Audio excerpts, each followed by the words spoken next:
Oke, untuk materi yang akan saya jelaskan yaitu untuk menampilkan gambar pada HTML. Kamu memerlukan sebuah tag image.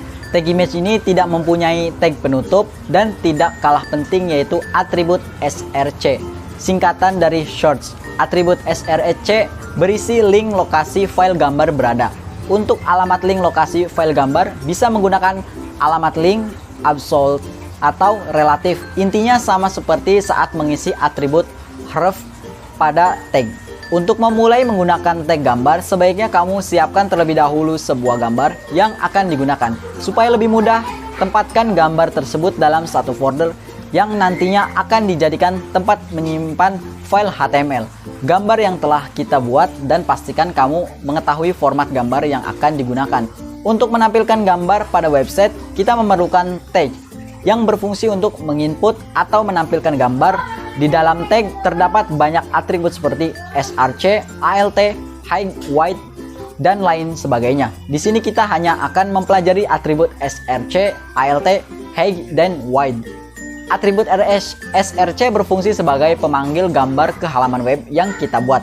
Atribut alt berfungsi sebagai inisial dari gambar tersebut. Jika gambar tidak dapat ditampilkan di halaman web, mungkin karena koneksi internet yang kurang bagus atau user menonaktifkan gambar pada browser yang digunakan, maka fungsi alt yang akan muncul menggantikan gambar yang tidak muncul tersebut.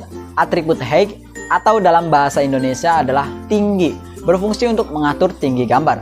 Atribut width atau dalam bahasa Indonesia adalah lebar, berfungsi untuk mengatur lebar gambar.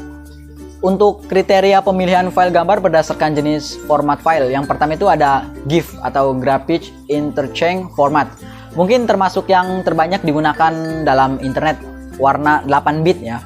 Tidak digunakan untuk menyimpan gambar berupa foto karena lebih dari 256 warna. Lalu yang kedua ada JPEG atau JPG, Joint Photographic Expert Group. Nah, JPEG ini termasuk format file terbanyak pemakainya setelah GIF. Warna terdiri dari 24 bit atau 16,7 million colors. Gradient and shadow dioptimasi untuk menyimpan file gambar berupa foto. No animation. Menyisipkan gambar. Nah, di sini ada skripnya untuk cara menyisipkan gambar. Lalu di sini ada menyisipkan gambar dengan menentukan lebar dan tinggi. Ini di bawah ini ada skripnya ya. Kalian bisa contoh. Nah, lalu siapkan file gambar yang ext, jpg, png, atau pmb dan sebagainya. Simpan pada folder yang sama di file gambar atau html-nya. Nah, di bawah ini ada contoh skripnya ya. Lalu menentukan ukuran gambar pada html. Nah, di bawah ini ada beberapa skripnya untuk menentukan ukuran pada html.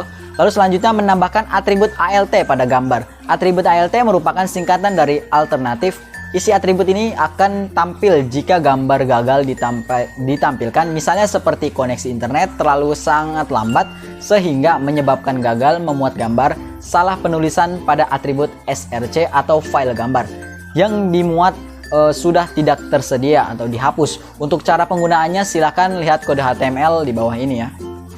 Lalu selanjutnya membuat gambar yang dapat diklik seperti link. Nah, untuk membuat gambar yang dapat diklik seperti link, kamu tinggal mengapit tag gambar dengan tag link. Untuk lebih jelasnya silahkan lihat contoh kode HTML yang ada di bawah ini ya. Ini ada contohnya. Lalu selanjutnya atribut gambar. Pada beberapa macam atribut pada saat menampilkan gambar diantaranya adalah yang pertama width, lalu yang kedua height, lalu yang ketiga alig atau left, yang keempat alig atau top, lalu yang kelima alig right, lalu yang keenam alig bottom. Nah, oke, jadi sekian itulah presentasi penjelasan materi dari saya. Mungkin kurang lebihnya mohon maaf. Assalamualaikum warahmatullahi wabarakatuh.